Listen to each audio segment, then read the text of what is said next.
think in terms of value from the customer's perspective. Coffee's for closers only. So we've established my proposal is sound in principle. Now we're just haggling over price. Let's see how much we're going for on eBay. Man, it's the same as Dunkin' Donuts. Costs 15 times the price. Welcome to Impact Pricing, the podcast where we discuss pricing, value, and the undeniable relationship between them.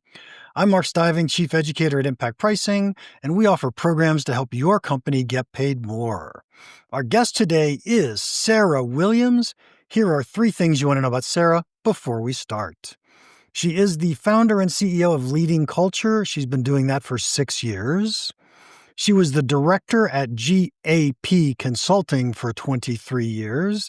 She was a chief inspiration officer, what a fabulous title, at Complete Learning Solutions. And possibly my favorite thing about the few moments I've spent with her so far, she's from my second favorite country in the world, New Zealand. Welcome, Sarah. Well, kia ora, Mark. Wonderful to be here. Thank you so much for having me. It's going to be fun. Just from the brief conversation, I could tell this is going to be fun. Okay, so first question always, how did you get into pricing? Wow. Okay, so I'm a business growth strategist, formerly an accountant. And as part of the work that I do as a business growth strategist, I started to realize that a lot of my clients were leaving some things on the table that I kind of thought were obvious. And one of those was pricing. And so I find myself in conversations about pricing, and I'm hoping that we'll have a few debates around this today, Mark, because I find myself in conversations around pricing all the time with my clients. And as I said before, they're leaving money on the table, and it bothers me greatly. As it should. And can I say that very, very few companies do pricing well? And there's many, many reasons for that, but very few do. So it doesn't surprise me at all that you find companies that need pricing help. So yeah, one of the things that you wrote to me is ROI. In fact, you said the words ROI a whole bunch of times. How do you do ROI in pricing? And trust me, I have a technique too. So I'm going to be. Before I hit record, by the way, for the audience, I told Sarah that I might argue with her just because I want to argue with her and take the other side, because I have a feeling we agree on way too many things. Yeah. So go ahead. Let's hear it. How do you use ROI? Okay, so a few approaches. And, one of the reasons I reached out to you, Mark, is because of your I'm going to call it a bias towards value-based pricing. I really believe that the world should have more value-based pricing. And ROI, to me, is one of those things that I thought everybody did. They thought in terms of what is the return on investment that I am, in this case, offering to my clients. And so that's why I mentioned it so many times when I reached out to you, because I am very passionate about ROI. I believe that ROI on its own can be a decision-making framework. So from the point of view of maybe I'm making a personal decision, I can think about, well, what's the return on investment? And that might even be the investment of my time. It may not necessarily be monetary. But we're here today to talk about ROI in relationship to pricing. And when I think about ROI in relationship to pricing, I'm encouraging my clients to really put themselves in their customers' shoes and say, well, what is the return on investment that they're going to get if they shell out their hard-earned precious money to you in return for the product? So I'm asking them to think about things like, is there an opportunity cost here? So is there things like, if I use this product, for example, will I save time? Like that's a classic one. How do people value time? Well, that's a personal decision, right? My time might be incredibly valuable to me because I have so little of it versus somebody else who might have a lot of time and not feel like it's nearly as valuable. So there's that trade-off piece around ROI. And then thinking about the value that the product or service is actually bringing into the customer's life as well. So I almost think about it in terms of the opportunity cost, like past focused. So what is it that I'm going to trade off? What am I going to win through that? And then future focus, what is the value that this is going to bring? And this is kind of the conversation that we're really talking about. What is the value that this is going to bring? What might this open up in terms of possibilities in my customer's life? And I think that's probably a place where people struggle a little bit more, because it's asking for broader thinking, I suppose. Like, it's really getting my clients to put themselves in their customers' shoes and be able to go, okay, what now becomes possible for my customers? And it's exciting work. I won't deny that. When they get into that, it's incredibly exciting work. And so then they can start to build out based on, the swap out. Am I getting some sort of, I believe you would probably talk about it in terms of productivity gains, those sorts of things. Am I getting that? But also, what's the additional value that this product or service is bringing? And when you start to put those together, you can create a really compelling return on investment. Okay. By the way, you did say one thing I disagreed with, but I'm not going to get to that yet. Before I get to that, I want to push back on the concept of ROI. Yes. And what would you say if one of your clients says to you, "Yeah, but my customers don't think in ROI"? I'd agree with them. I absolutely agree with them. And I think it's our job as the provider of the product or service to help our customers to think in terms of ROI.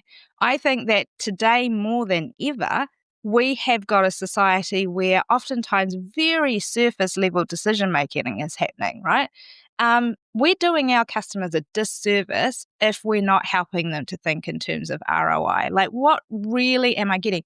Because, buyer's remorse is really, really prevalent. There's, people make split-second decisions now and then live to regret it 24 hours later. And so if you haven't done a good job in really highlighting the value or the return on investment that they're going to get, you're going to end up with things like refunds and returns and those sorts of things. So, yeah. One of my favorite things when I work with salespeople is I tell them, if a client asks you for help with a business case, that is gold. Because they're essentially saying, hey, I need to figure out the ROI, help me do that. And that's really what we're talking about. When we say do ROI, we're saying, hey, can you help them with the business case? Yeah. So in B2B, this makes sense. Here's Yes. a hard question for you. Yes. When I bought this vest, what was my ROI?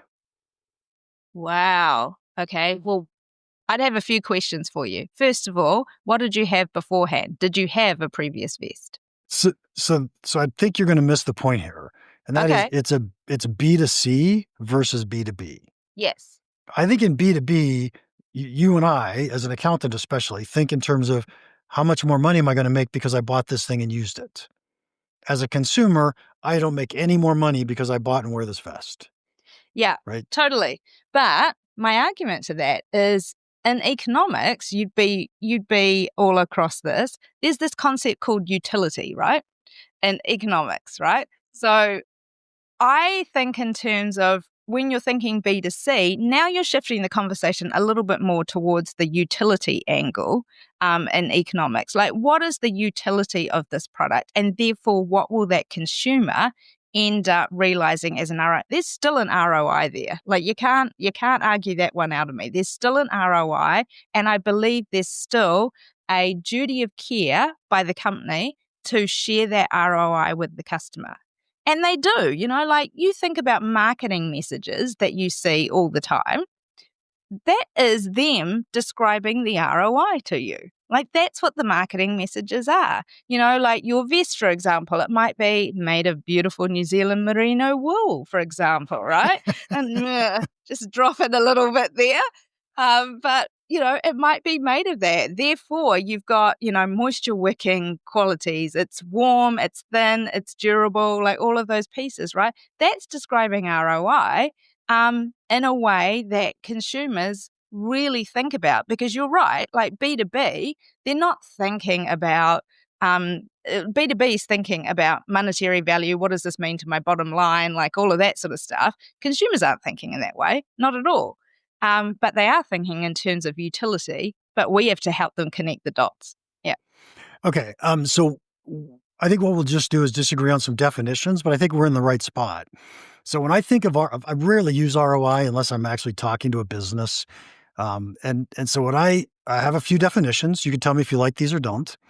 But one of them is value, and value is the result of solving problems. And so now you can tell me all about my vest and whether it's merino wool and what problems I have and what results I'm going to get when I solve those problems. And I'm totally 100% with you in maximizing value. Yes. I always say buyers trade money for value, right? And then in B2B, value is measured in incremental profit. Yes. It's in dollars, Yes. right? Or New Zealand dollars, right? Take your pick. But but the point I think is, you'd want to pick US over New Zealand. You've got a stronger currency for sure.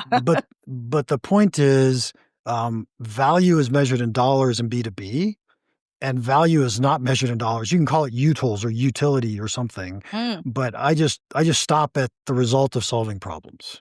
Yeah. I don't go on to say ROI because I don't picture a vest of having ROI unless you want. I mean, as an accountant, you could not put a number on this. I could try. So, yeah. Just saying. Of course. There's always a number for everything in my world. Mm-hmm. I love that definition, and I would love to see more businesses think in that term as well, because the contrast that, like I work obviously business to business a lot more, but those businesses are serving consumers in a lot of cases, right? So they're having to straddle both of those worlds. So their marketing messages are consumer facing.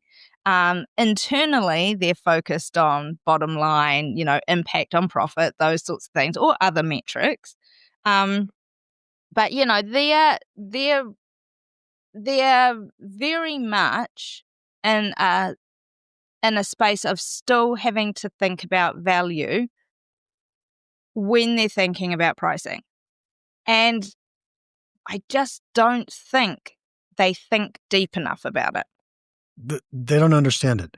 So what's fascinating is companies tend not to know how their customers perceive the value of their products. So if you took pricing out of the picture for a second, it doesn't really matter.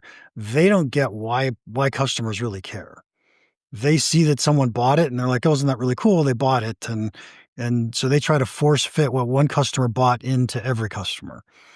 So I think what you've just described is the difference between, if we take the term good to great, right, from Jim Collins's work, I think what you've just described is that difference. I think that the businesses that I work with that are doing an outstanding job are really diving into this concept. Where is the value for my customer? How do I enhance that value for my customer? How do I help them to understand where the value is? Because so much of it, in many cases, is still an education piece, whether they're going B2B or B2C. But I agree with you entirely. I think the danger is that, and I think all of us are guilty of this, the danger is that we go, of course people will know this. Of course people, I just started the call by saying, of course people will know about ROI. Of course they will. And so we make this mistake all the time, and therefore we're really leaving money on the table. Huge. Yeah. So I read this in a different book, Made to Stick by Chip and Dan Heath. There we go. Yeah. Thank you. Yes, Chip and Dan Heath, and they talked about they talked about the curse of knowledge. Mm-hmm. And the curse of knowledge is when you know something so well, you have forgotten what it's like to not know it. And so when you think everybody knows ROI, it's because you know it so well. It's like the way you think. And so when I talk about, not me personally, but when someone talks about their product features, they assume that when I mention this feature, everybody knows what problems it solves and what results they're going to get. And it turns out they don't. Yeah. Right? So true. And the worst thing about that as well is that, especially in a corporate situation, nobody wants to look stupid, right? So they don't want to go, oh, sorry, I don't actually understand that term. Can you explain that? Nobody wants to say that. So they just go through the presentation, the meeting, going, oh, okay, well, obviously everybody else understood it. And then I have literally witnessed this in the meeting afterwards. They're all sitting around going, does anyone know what that was all about? So this poor company has walked out thinking they did a great job of the sales presentation. And it turns out, no, they didn't at all, because the customer was lost. So my antidote to that is I talk to my clients about thinking of it with the beginner's mind. So the curse of knowledge, alive and well, totally. And the antidote to the curse of knowledge is think about it with the beginner's mind. Imagine that this customer has never seen this before. Imagine, if you need to, that they've come from another planet, they've just landed here on Earth, and this is the first time they're experiencing any of this, and then start from that place. It's not a case of dumbing things down, but it's a case of making sure that you explain the things that are very inherent within your organization. I'm sure that you've come across this as well, Mark. There are so many organizations that have their own internal language.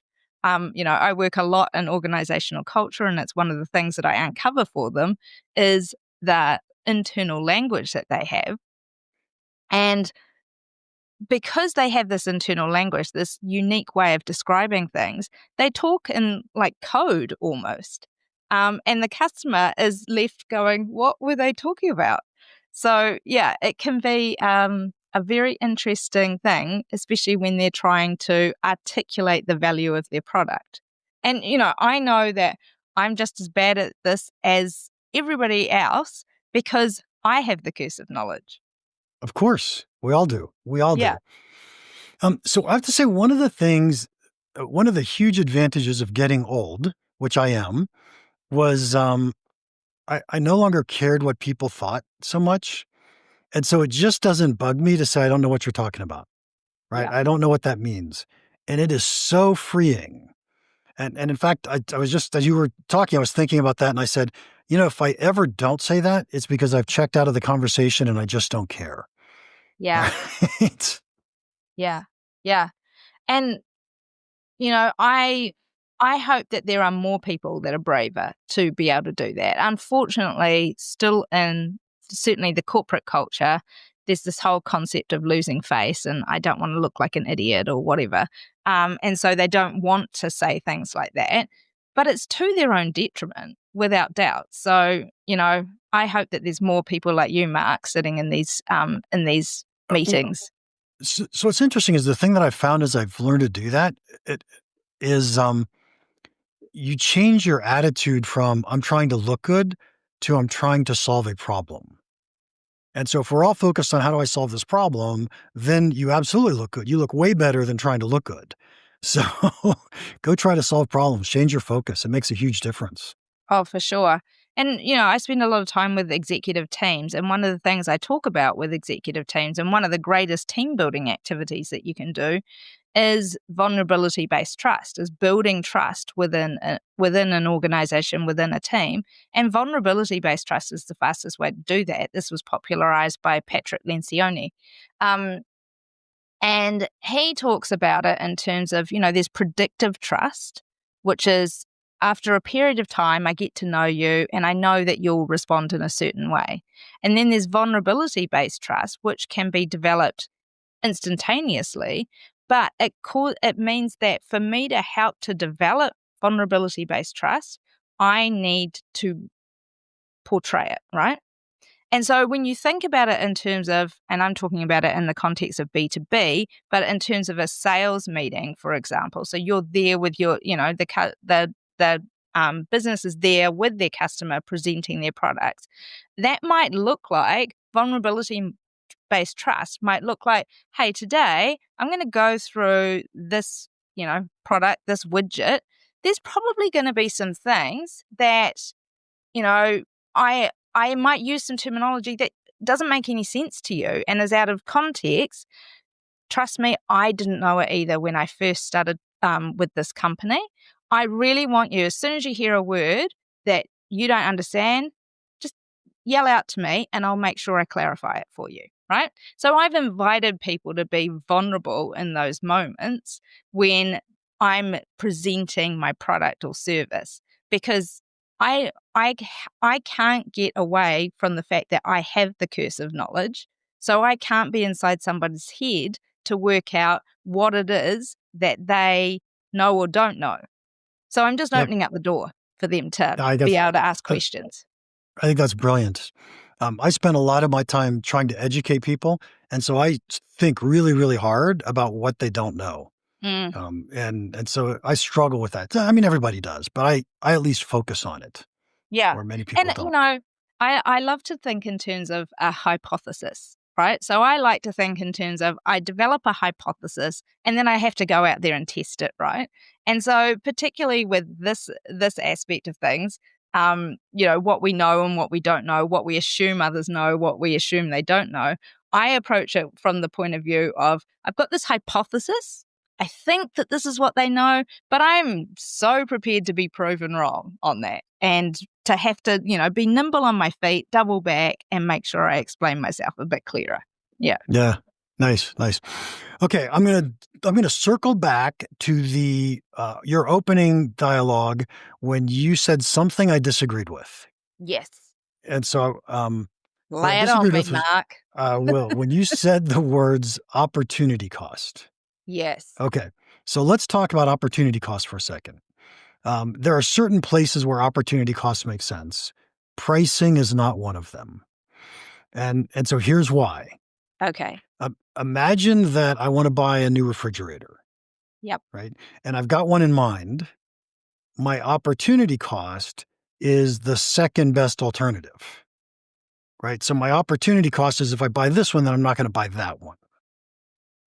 And so instead of thinking opportunity costs in the world of pricing, we tend to think in terms of differentiation or difference in pricing or best alternative to BATNA, best alternative to something. I don't remember what it is, but but we tend not to think in terms of opportunity costs as much as we think in terms of who's the competitor that's being considered at the moment. Yes. Now, I Yes. could see opportunity cost playing a role if you were talking about budgeting, right? I've got $500,000 I get to spend. Am I going to put it in HR or am I going to put it in manufacturing? So now I've got opportunity costs because these aren't really competitive alternatives. Interesting. So I see. I am going to argue this one out with you. So Feel I free. see when it comes to pricing, I see that there is the path of we're looking at pricing and, this is a natural thing, right? If somebody's trying to find out, is this good value for me? Then comparative pricing is the place that they'll go to because it's the easiest way to do it. Okay, I'll look at, I'll compare benefits and features of this fridge versus this fridge, right? Oh, sorry, we call it a fridge, not a That's refrigerator. fine. We can't be bothered with all the syllables. So, am I going to buy this one or this one? However, the deeper conversation, I still think, has a lot to do with opportunity cost because I am investing my money in a fridge, but I could invest my money in something else completely. So there's still that concept even in consumer world, I think. It's much easier to debate and argue in the business world because that is kind of the modus operandi. I don't think that that's necessarily how a consumer thinks. I think about it that way. So maybe I'm just unique in that concept. But I might be thinking, okay, if I park, I don't know, what's a refrigerator? We bought one last year, $6,000 I think we spent on the refrigerator. If I park $6,000 here, what's the opportunity cost? Where else could I have put that $6,000? What else could I be buying? I mean, that buys me a lot of shoes and handbags, Mark, like there's an opportunity cost right there. Okay. I buy what you're saying. Let me share with you how I think about it. And then, by the way, doesn't mean one's right, one's wrong, Not but at all. I tend to think that buyers make two different decisions. The first decision we make is, will I buy something in the product category? Yeah. And so, will I buy a new refrigerator? The second decision we make is, which one am I going to go buy? I could see the argument that says opportunity cost matters on the will I decision. Am I going to go buy a new refrigerator? Yes. But on the other hand, what I almost always say is price isn't driving that decision, right? You're not sitting around saying, my refrigerator works great, but I think it would be really nice to get a new refrigerator. Hmm. You wait till your refrigerator breaks. It's like, oh my God, the food's spoiling. We better get something as fast as we can. Yes, I'm going to go buy a new refrigerator. Yeah. And so we tend not to think about the alternatives when we're making that will I decision. Yeah. Yeah. Yeah, totally. Totally. Yeah, I totally agree with that. The opportunity cost definitely starts at that first decision. Will I go and buy in the product category? Then when we get into the pricing, then opportunity cost is not, yeah, is not as, no, it doesn't feature in that decision. That's when the value really has to come in, right? Especially the differentiation value, Yeah. right? How am I different than my competitors? How am I better than my competitors? So And when you're talking with companies, now I'm going to interview you. When you're talking with companies about that differentiation factor or those differentiation factors, how are you helping them to work out the pricing factor of that? um, so first off, the way it typically would work is you start with whatever the competitor's price is, and then assuming that you're a better product, I'm just going to make that assumption. Yes. You take the value of what it is you have that's different, and you get to add some portion of that to the competitor's price. Now, how much can you add? It depends on how much your buyer perceives there's incremental value, Yes. right? And that's the $1,000,000 question, isn't it? Because then the organization, the company has to be able to quantify, well, first of all, they have to be able to get a description from the customer about what is that incremental value difference. And then they have to be able to quantify that Yes. in some way, So, shape, or form. yeah, I like to think of this as having a value conversation with your customer Yes. where you're trying to figure out what are the problems that your customer has. In particular, if you know that you solve some problems your competitors don't, we focus a lot on those problems. And if we can identify what those problems are, what would be the results if we could fix those problems? And so Yeah. results in business are always KPIs. What KPI am I going to move for you, my customer? And then if I can move a KPI from, if I can move turnover from 2% to 1.5%, what does that do to your profitability? Yeah. And now do we have the business acumen to go figure that out? And so let's assume that I just showed you I'm going to make you an extra $300,000 a year. How much of that do I get to keep, right, as the seller? So I don't get to keep 300,000. Depending on the overall price of the product, I could probably keep up to 150,000 of that. But if the price of the product is pretty low, then I'm going to keep a much smaller portion of that. Yeah. Yeah. So tell me, because I have this debate all the time with my customers. What is your let's say, let me rephrase this. How do you describe the pricing differential between luxury products and just regular products? So I'm thinking the one that I always pick just because it's near and dear to my heart, Louis Vuitton handbags. Like you can go and buy a regular handbag for like $40. It does the job perfectly well. Half the time it's made of good leather and stuff like that. Louis Vuitton, however, $3,500. It's not even made of leather. It does the job, but no better than anything else. How do they get to charge $3,500?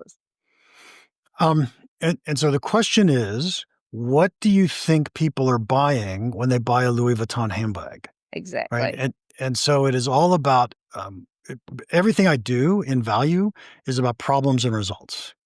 So what's the problem someone has, or what's the result they're looking for when they buy a Louis Vuitton handbag? And although I don't really know, I don't spend a whole lot of time in B2C type work, I would project that it is conspicuous consumption. I want to look like I'm successful. I want to look like a famous movie star. So it's an image thing that I personally care about, and I'm willing to spend money to be able to project this image that I'd like to have. And so that's the result that we're selling. We're not selling, hey, I can carry my wallet in a handbag. Yeah. Yeah. Yeah. And this is where I go with my clients all the time, because half the time they're thinking about practical utility, right? So what is the utilization of this product? Can I carry my wallet around and maybe my drink bottle, like in this handbag, versus the piece of, well, actually there's other things at play here when you're thinking about, say, Louis Vuitton handbags, right? Like you can go and get a handbag for $40, good as gold, or any kind of bag, a suitcase, like their suitcases are $8,000, I think. You can get a regular suitcase for $150. And so that there's a very different problem that's been solved in this situation. And many customers don't think about that. So many of my clients aren't thinking in that way. And therefore, because of that, they're not thinking about the true value that they're bringing to their customers and the price that people are prepared to pay as a result of it. And here's what's even worse about what you just said, is if they don't think about the value, that means they're not communicating that value to new customers. Yeah. So therefore they're losing deals they could have won, and they're losing them at prices that were ridiculously too low anyway. Yeah. Yeah. Yeah. Because and you might want to shoot me after saying this, but sorry, that's a totally appropriate thing to say in New Zealand. I realize it's probably not in the US. Okay. I'm going to tell a story on this podcast right after you finish this point because it's so cool. But go ahead. Oh dear, the Kiwi in me is coming out. Sorry about that. So one of the things that you were talking about before was looking at where your competitors are at and then looking at the pricing differential from there. I like to try and blow my clients' minds up and say, no, let's just start with a blank slate of paper. I don't care what the customers are doing. I want you to think just from the point of view I don't care what the competitors are doing. I want you to think just from the point of view of your customer and just be myopic in your focus and go, what is it that we're providing through this product or service to this customer, and therefore how would they value it? And is it Okay, can I pause you? Can I Yes. pause you? I Yes. get this completely.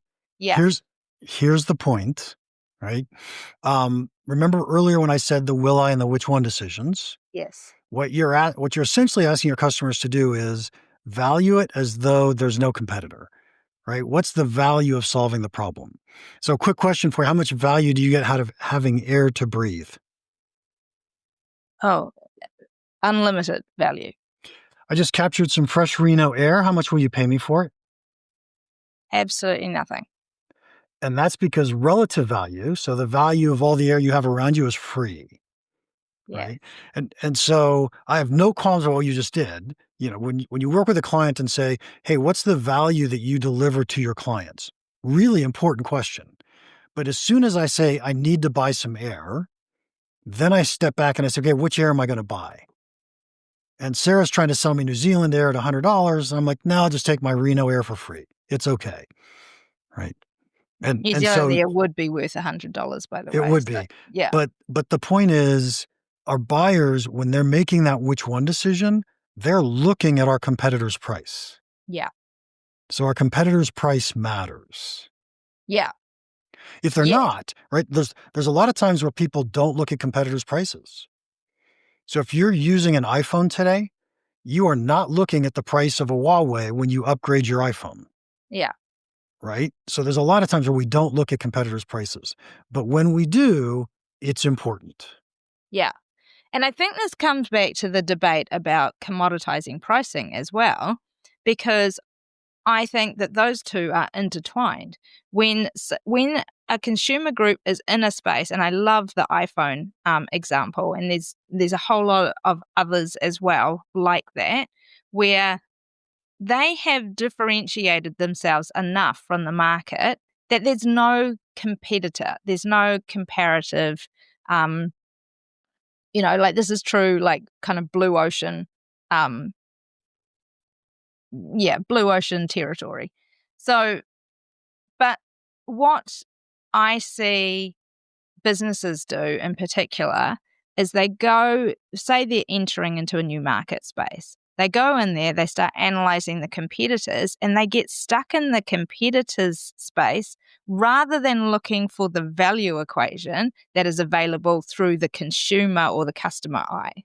And that's where I try and take my, I want them to think like there is no competitors in their space and start to go, okay, what would that look like? Because if they're coming at it from that angle, then then all the information they're bringing out about their product or service is very value based, and it's not like a Me Too kind of a product that hasn't entered into their thinking. And so, I'm a firm believer that the first sale is always to yourself, right? And so if you're really truly believing the value that you're bringing to the marketplace through your products or services, then you're going to be able to articulate that value and possibly end up like an iPhone in, this wonderful blue ocean because you've articulated the value. Yeah. So, Sarah, I have absolutely nothing against ignoring competitors. What I'd really like to see is instead of saying let's ignore competitors, I'd love to see you say let's focus exclusively on what buyers really need, on what customers really need. Yeah. Right? Because sometimes they're going to look at competitors, sometimes they're not, and we've got to be focused on what are those problems. Now, before you respond, I just got to say we're way over time already. This has been way too much fun. Quick question for you to wrap this up. Yep. What's the one piece of pricing advice you'd give our listeners that you think could have a big impact on their business? Ooh. Think in terms of value from the customer's perspective. Brilliant. And that's probably the shortest answer you've given all day, too. Yeah, I know. Look at that. Sarah, thank you so much for your time today. If anybody wants to contact you, how can they do that? Probably easiest.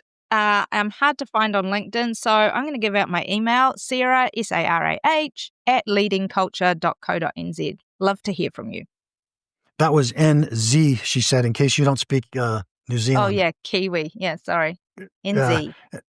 To our listeners, thank you for your time. If you enjoyed this, would you please leave us a rating and a review? And finally, if you have any questions or comments about the podcast, or if your company wants to get paid more for the value you deliver, email me, mark@impactpricing.com. Now, go make an impact.